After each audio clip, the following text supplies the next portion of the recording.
Hello everyone, I am back. আপোনালোকৰ মাজলৈ মই নতুন ৰেচিপি এটা লৈ আহিছোঁ। বৰ্তমান মই মোৰ ঘৰত নাই, মই আহিছোঁ মোৰ বাৰ ঘৰ জাগিৰোডত, আৰু তাতে আপোনালোকক মই ৰেচিপিটো দেখাবলৈ চেষ্টা কৰিম। আৰু আপোনালোকে চাবলৈ নাপাহৰিব, মোৰ লিংকটোত চাই পেলাই ছাবস্ক্ৰাইব আৰু লাইক কৰি দিব। আজি আপোনালোকক দেখাবলৈ লোৱা ৰেচিপিটো হৈছে ঘিউ ঘৰতে সহজতে কেনেকৈ তৈয়াৰ কৰিব পাৰি। আপোনালোকে ভালদৰে চাই ল'ব। মই দেখুৱাবলৈ লোৱা ৰেচিপিটো হৈছে এইটো।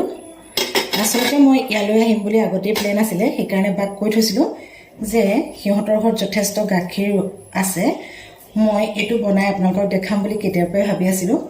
আৰু মই ইমানখিনি গাখীৰ মোৰ নাথাকে কাৰণে মোৰ ওচৰত মজুত বাৰ যথেষ্টখিনি গাখীৰ লয়, আৰু তাৰ পৰাই চালিটো কাটি কাটি মই তাইক থ'ব দিছিলোঁ এটা বাউলত। এইটো থৈ দিছে তাই।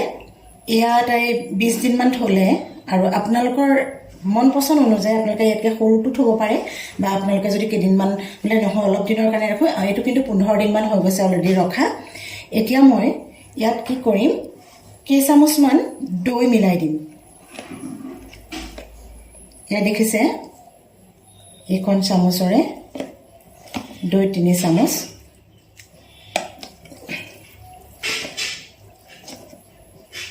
লৈছোঁ। এইখিনি ইয়াত মিক্স কৰি প্ৰায় 7 ঘণ্টা, আৰু কোনোবাই যদি ৰাখিব বিচাৰে আৰু 2 ঘণ্টামান বেছিকৈ ৰাখিব, কিন্তু মিনিমাম 7 ঘণ্টা ৰাখিব লাগে, তেতিয়া ভাল হয়। আপোনালোকে চাগে ভাবিছে মোৰ মাতটো শুনি কিয় এনেকুৱা হৈছে। একচুৱেলি কালি আহি পাইছোঁহি, মই আহিছোঁ গোলাঘাটৰ পৰা। এই লং জাৰ্ণি কৰি ক'ল্ড ড্ৰিংকছ খাই দিলোঁ, বহুত দিন মানে খোৱা নাছিলোঁ, কালি হঠাৎ খাই দিলোঁ। দিয়াৰ লগে লগে মোৰ মাতটো বহি গ'ল, শুনিবলৈ বহুত অড হৈছে। তথাপিও আপোনালোকক দেখাম বুলি কৈছোঁ, ইয়াত বেছি দিন নাথাকোঁ, সেইকাৰণে এইটো আজিয়ে ষ্টাৰ্ট কৰি দিলোঁ ভিডিঅ'টো। ঠিক আছে, এয়া মই 7 ঘণ্টাৰ কাৰণে এইটো এতিয়া থৈ দিলোঁ, আৰু তাৰপিছত আপোনালোকক কেনেদৰে প্ৰস্তুত কৰিব লাগে দেখাই আছোঁ।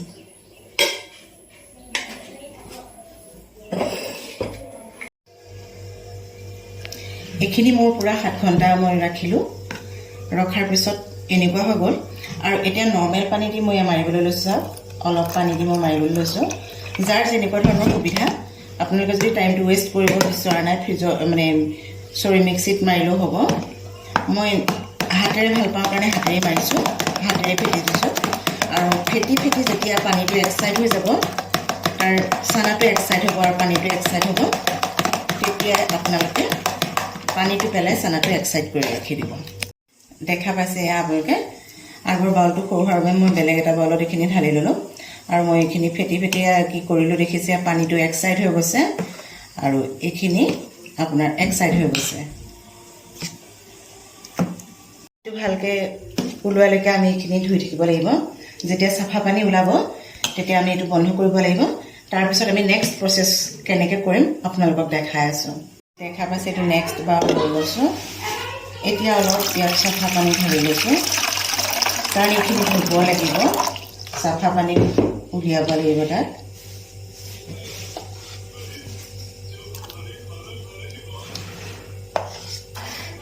এনেদৰে পানীত লৈ লৈছোঁ,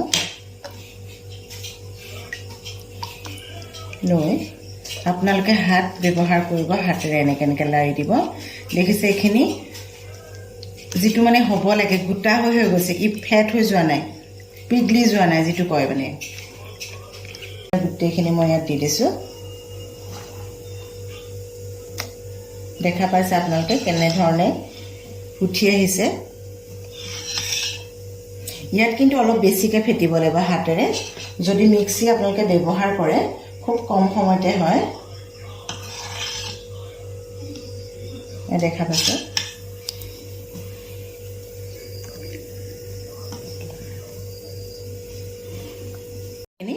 চাফা পানী ওলোৱালৈকে ধুই ল'ম।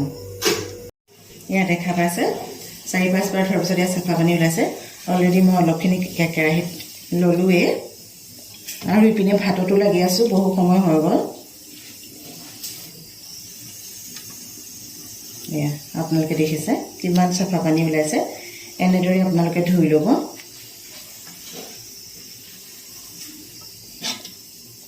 হয়, কিন্তু খাবলৈ বহুত টেষ্টি। আপোনালোকে এবাৰ কৰি চাব। তাৰপিছতে হয়তো আপোনালোকৰো সহজেই লাগিব, কৰোঁতে কৰোঁতে সহজেই হৈ যায়, প্ৰথম কিন্তু বহুতেই অকণমান টান লাগে।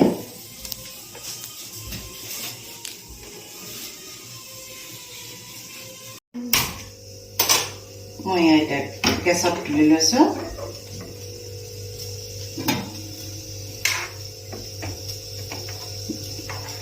অকণমান তাপ পোৱাৰ লগে লগে দেখিছেনে আপোনালোকে কেনেকুৱা হৈ গৈছে।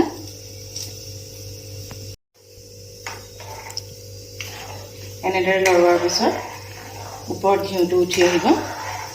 আপোনালোকে অকণমান সময় ইয়াত লাৰি থাকিব লাগিব। এয়া দেখিছে সকলোখিনি কেনেকুৱা হৈ গৈছে। ঘিউটো উঠি অহালৈকে এনেকৈ ভাজি থাকিম, অলপ দেৰি ভাজিব লাগিব। ভুল হৈ গৈছে, এইটো লৰাই থাকিব লাগিব, ভাজিব নহয় আচলতে।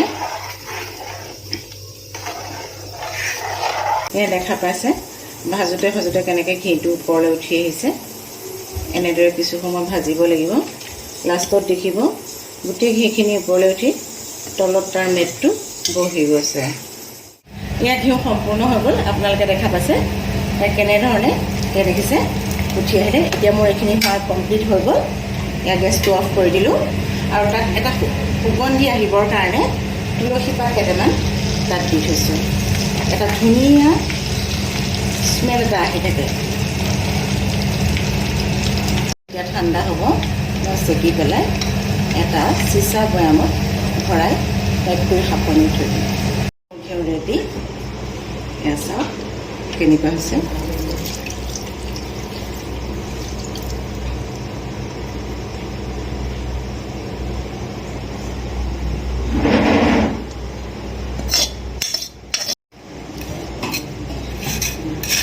এয়া দেখিছে কিমানখিনিৰ পৰা কিমান অকণমান হৈ গৈছে।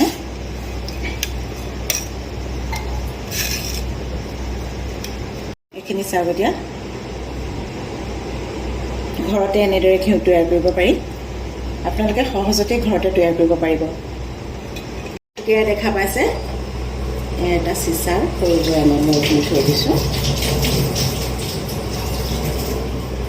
আপোনালোকে এবাৰ বনাই খাই চাব। এইখিনি মই এতিয়া বৰ্তমান ফ্ৰিজত ৰাখিম আৰু ফ্ৰিজত ৰখাৰ পিছত আপোনাৰ এনেধৰণৰ ঘিউ তৈয়াৰ হ'ব। ভিডিঅ'টো চাই কেনে পালে জনাব আৰু মোৰ ভিডিঅ'টো ছাবস্ক্ৰাইব আৰু লাইক কৰি দিব। ধন্যবাদ।